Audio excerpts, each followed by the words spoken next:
Jadi perkara yang tidak pernah diturunkan wahyu pada Nabi, Nabi tidak menyampaikan, tidak melampaui itu, tidak sok tahu. Ini penting.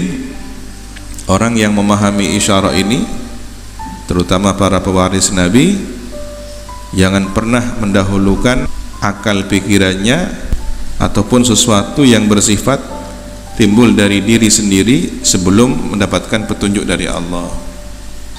Hanya gara-gara lupa mengucapkan insya Allah, seorang waliullah digagalkan ucapannya yang mujarrab, yang mustajab itu. Ada seorang wali diminta oleh kaumnya untuk melihat secara kasyaf apakah anak yang dikandungnya ini berjenis kelamin laki-laki dan ataukah perempuan. Begitu dia melihat dengan ilmu kasyafnya bahwa itu adalah laki-laki, disampaikan, tetapi lupa mengucapkan insya Allah, diubah oleh Allah, lahir perempuan.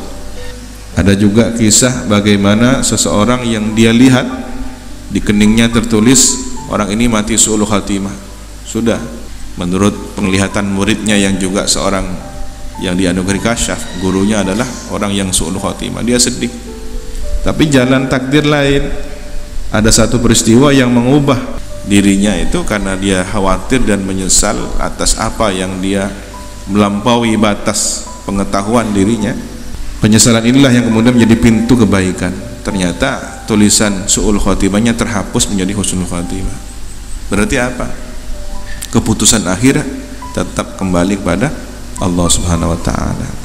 Ilmu lauhil mahfud itu bisa dihapus dan bisa ditetapkan sesuai kehendak Allah.